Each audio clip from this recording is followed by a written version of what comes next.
Hello everyone, good morning. అందరూ ఎలాగున్నారండి? Welcome back to our channel ఈ స్మార్ట్ భారతి శివ వ్లాగ్స్. అందరూ ఎట్లున్నారండి? నేనైతే చాలా బాగున్నాను. మీరు కూడా చాలా చాలా బాగుండాలని మనస్ఫూర్తిగా కోరుకుంటున్నాను ఆ భగవంతుణ్ణి. వీడియోలో విషయం ఏంటంటే ఒక 2-3 సబ్జెక్ట్స్ మాట్లాడతాను ఈ వీడియోలోన. ఇక్కడ చెట్టు చూపించినాను కదా, అది సీతాఫలం చెట్టు అనమాట.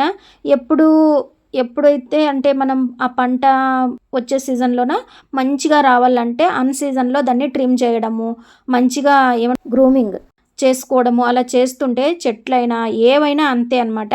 వాటిని అప్పుడప్పుడు పిల్లలనైనా అంతే, తప్పు చేసినప్పుడు వాళ్ళని దండిస్తూ కొట్టడం అంటే ఏమేవో రాచి రంపాన పెట్టాలని కాదు, కానీ వాళ్ళ తప్పుని ఎత్తి చూపిస్తూ ఇలా చేయకూడదు ఇలా చేయాలి అని చెప్తా ఉంటే వాళ్ళు కూడా మంచిగా నేర్చుకుంటారనమాట. ఎక్కడ తిరిగి పిల్లల దగ్గరికే వస్తుంది సబ్జెక్టు. ఎందుకంటే నాకు ఆ సబ్జెక్ట్ ఇష్టం అనమాట. అంటే ఆటోమేటిక్గా వచ్చేస్తుంది అనమాట. పిల్లలైనా మొక్కలైనా, పిల్లలు మొక్కలు ఒక్కటేలాగా కదా, అలాగ అనిపిస్తుంది అనమాట నాకైతే. మరి మీకు ఎలాగ అనిపిస్తుందో నాకైతే తెలీదు.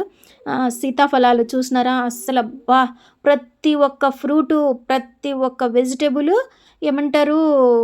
నాటువు కాకుండా హైబ్రిడ్ దొరుకుతున్నాయి. ఆ హైబ్రిడ్వి బుట్ట తిన్నా కూడా ఎటువంటి సాటిస్ఫాక్షన్ అనేది ఉండదండి. అసలు ఏదో నోటికి రుచిగా కూడా అనిపించవు. ఇది నా ఫీలింగ్ పర్సనల్గా. మరి మీకు ఎలాగ అనిపిస్తుంది అయితే నాకైతే తెలియదు. కానీ నాటువి, అవి వెజిటేబుల్స్ అయినా కూడా, ఫ్రూట్స్ అయినా కూడా, ఏదైనా కూడా నాటువైతేనే మన ఇది అనమాట. మన భూమి మీద అవి కూడా భూమిలోనే వస్తాయి. కాకపోతే హైబ్రిడ్ సీడ్స్ తోటి కాసేటివి మాత్రం ఏవి అసలు టేస్ట్లెస్ అండి. నన్ను అడిగితే మాత్రము ఇవి మేము వేయకుండా వచ్చిన మొక్క అనమాట.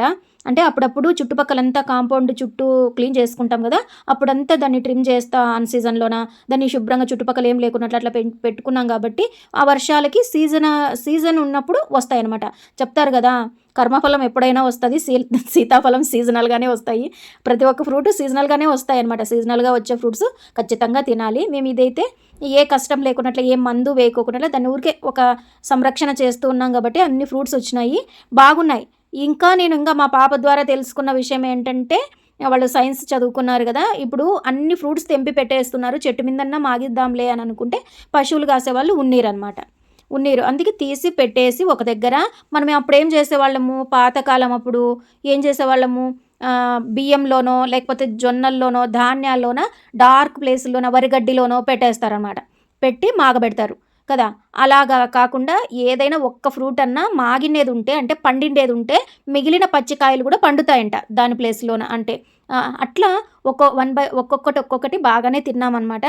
బజార్లో చూస్తుంటాం కదా, ఎంత సైజు మన అరచేతులకు మించి ఉంటున్నాయి అన్నమాట. ప్రతి ఒక్కటి పెద్ద పెద్ద సైజులో ఉంటున్నాయి. కానీ అవి చప్పచప్పగానే అనిపిస్తుంది. ఇంకా చూడండి, అవి ఏమంటారు, జామకాయలు.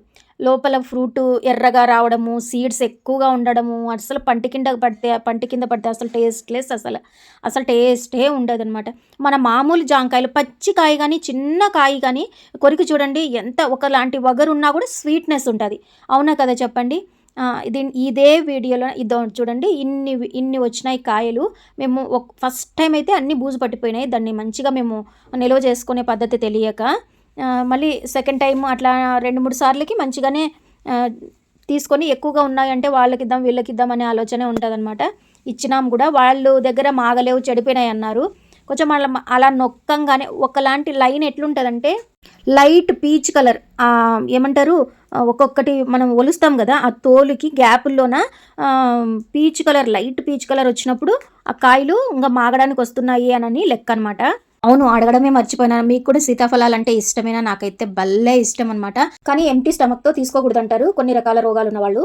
ఇక టిఫిన్కి అయితే నా ఐడియా చూడండి, అసలు ఇలాగ చేసినానమాట. నేనైతే ఇడ్లీ పాత్ర కడగలంటే చాలా బేజారుకు వచ్చేస్తుంది అనమాట. అది నాట్ సెంచరీది అనమాట. నాకి వచ్చింది అది, మా ఆయన వాళ్ళు ఇచ్చినింది. కానీ దాన్ని తిక్కల్లా అంటేనే సగం పిండి దానికే పోతుంది అనమాట. ఇడ్లీలు తినాలంటే ఇష్టమే, కానీ ఆ ఇడ్లీ పాత్ర తిక్కాలంటేనే చాలా బోరింగ్గా ఫీల్ అవుతాను. ఇలాగ ఎవరైతే ఫీల్ అవుతారో ఈ మెథడ్ పాటించండి, నిజంగా సూపర్ అంటే సూపర్గా వస్తాయన్నమాట. మనము ఏమంటారు, కట్ట ఇడ్లీ అనని మళ్ళీ వాటికి కూడా స్టాండ్లు వస్తున్నాయి కదా, అలాగ లేకుండా ఇది క్లాత్ నానబెట్టి పెట్టేస్తే ఇదంతా పనంతా అయిపోయిన తర్వాత క్లాత్ నానబెట్టేసి ఇట్లా పులిమి ఆరేస్తే సరిపోతుంది అనమాట. ఇంకా బాగా ఎత్తుగా ఉండిన పాత్ర తీసుకోండి, దానికి సరిపడా హాఫ్ వాటర్ వేసేయండి, ఇలాగ క్లాత్ గుడ్డ కట్టేసేసి ఇంకా మీకు ఇంకా దాని మీద ఈ క్లాత్ గలీజ్ కాకూడదు అంటే ఆ మూత తగ్గట్టుగా క్లాత్ ఒకటి కట్ చేసి మళ్ళీ దాని మీద క్లాత్ వేసుకోండి, దాని మీద పిండి ఇలా పోసుకోండి. 2 గంటల నిండా వేసుకుంటే నేను మా ఆయనే కదా ఇంట్లో ఉండేది, శుభ్రంగా చెరువు ఒకటే తినేసినాం, కడుపు నిండిపోయిందనమాట. మా ఆయన నీకు ఎట్లాగొస్తాయి ఇలాంటి థాట్స్ అని అన్నారు. ఏమో నాకు అనిపించింది అట్లా, మళ్ళీ వీడియోస్ చూసి ఆలోచన అయితే రాలేదు నాకు. ఏమో నాకే అనిపించి ఇది నా సొంత ఐడియా. కాకపోతే ఇలా కూడా నేను మా ఎదురింటి అవ్వ ఉన్నాను కదా, ఆ అవ్వకు చెప్తే మేము కూడా పాతకాలంలో ఇలాగే చేసేవాళ్ళము, ఇంకా దాంట్లో ఆనియన్స్ లేకపోతే ఇంకా తిరువాత వేసి శనగబ్యాళ్ళు ఉద్దిబ్యాళ్ళు ఉద్దిపప్పు వేసి తిరువాత పెట్టి అలాగే వేసుకునే వాళ్ళము అని చెప్పిందనమాట. నీవంతా ఎట్లొస్తాయి నీకు ఈ ఐడియాస్ అని మా ఆయన అంటున్నారు. అసలు ఉడికింటుంది ఆ లోపల అని డౌట్ కూడా క్రియేట్ చేస్తున్నారనమాట నాకు. అయ్యో మళ్ళీ ఉడికిండదానని, లేకపోతే నైఫ్ ఇట్లా గుచ్చి చూస్తున్నానండి, బాగా బాయిల్ అయిందనమాట. చూసి సూపర్ ఉన్నాయి అని చెప్పినారనమాట. మా ఆయన ఒక్క ఇడ్లీకే టమ్మీ ఫుల్ అయిపోయిందండి. మీరు కానీ ఎవరైనా అంటే ఇడ్లీ పాత్ర తోమలంటే అందరికీ బేజారే కదా, ఆ చిన్న పిట్టిగా ఉంటాయా, దాంట్లోనే సగం పిండి అంతా వెళ్ళిపోతుంది అనమాట. నిజంగా అలాగ లేకుండా మనం ఎంత పిండి వేసినామో అంతా వచ్చేస్తుంది అనమాట, గుడ్డకు అంటుకోకుండా. ఇదో చూడండి, మరి ఎక్కువ వేసుకోకండి, అంటే టైం పడుతుంది అనమాట మిడిల్లో కాలడానికి. నిజంగా చాలా అంటే చాలా సూపర్ ఉంటుందబ్బా. మా ఆయన్ని నేను ఏదైనా రివ్యూ అడగడం నాకు అలవాటు అనమాట. మీ ఇంట్లో మీకు అదే అలవాటు ఉంటుంది, మ్యాక్సిమం ప్రతి ఉమెన్కి ఇది అలవాటు ఉంటుంది. మీకు కూడా ఇలాంటి అలవాటు ఉందా నేను అడుగుతానమాట. నేను యూట్యూబ్ చేయకముందు కూడా మంచిగా అడుగుతాను, చేసినది బాగుందా అని అనేసి. మా ఆయన్ని రివ్యూ అడిగేపాటికి వద్దప్పా నువ్వు వీడియోస్లో పెట్టకు, అసలు నన్ను మోసేస్తున్నారు, నువ్వు సూపర్ ఉంది అని ఇట్లా ఏలు చూపిస్తావు కదా శివ, భలే చూపిస్తావు నువ్వు వేలు అంటే బాగా చూపిస్తావు, బాగుంది సూపర్ ఉంది అని అంటే వాళ్ళకు కూడా తెలుస్తుంది, బాగుందంటేనే బాగుందంటారు, లేదంటే లేదు. కానీ బాగా చూపిస్తావా అని అది అంటే ఆ మాత్రం కూడా చేయలేరా, ఎంకరేజ్ చేయలేరా? అంటే మన వంట మీద మనకి నమ్మకం అనమాట.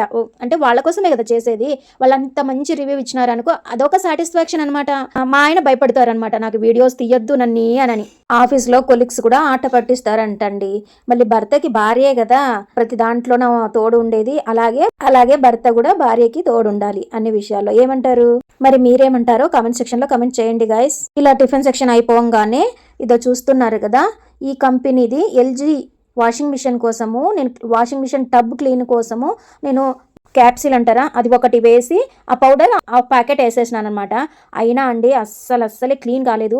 లబ్బర్ మాత్రము వెనక ఏమంటారు గ్యాస్ కట్ లాగా ఉండేది, అది అంటారు కదా లబ్బర్ మాత్రం ఎన్ని పౌడర్లు వేసినా ఏవి వేసినా అసలు క్లీన్ కాదండి. మనము బట్టలు తిక్కే బ్రష్ తోటి లేకపోతే టీత్ శుభ్రం చేసుకునే బ్రష్ తోటి శుభ్రం చేసుకోవాలంట. అది ఎంత టబ్ క్లీన్ అని పెట్టినా కూడా ఇలాంటి పౌడర్లు అసలు వేస్టేనండి నాకు తెలిసి. ఇదో చూడండి మొత్తం ఖరాబ్ అయిపోయింది, బాగా గలీజు పట్టిపోయింది. ఇది కూడా శుభ్రం అవుతుంది అని ఇక్కడ కూడా వేయండి అని నేను వీడియోస్ చూసి మరి క్లీనింగ్కి వేసినానండి. అయినా అస్సలు వేస్ట్ అండి ఈ పౌడర్ కూడా. ఓన్లీ టబ్ క్లీన్ అయింది కానీ ఆ స్టీల్ దున్నిన దాని వరకు టబ్ క్లీన్ అయింది కానీ ఈ ఏమంటారు లబ్బర్ అసలు క్లీన్ కాలేదన్నమాట. మనం ప్రత్యేకంగా క్లీన్ చేసుకోవాల్సిందే. మీకేమైనా తెలుసుంటే మంచి tub cleaning washing machine tub cleaning పౌడర్లు కానీ లిక్విడ్ కానీ ఏదైనా మీరు ఏదేది వాడుతున్నారో మంచిగా క్లీన్ అయ్యి శుభ్రం అయ్యేది ఏమైనా మీకు తెలుసుంటే నా కామెంట్ సెక్షన్లో కామెంట్ చేయండి ఫ్రెండ్స్. నేను అదే తెప్పించుకోవడానికి చూస్తాను. ఇది మాత్రం అస్సలు వర్క్ కాలేదండి.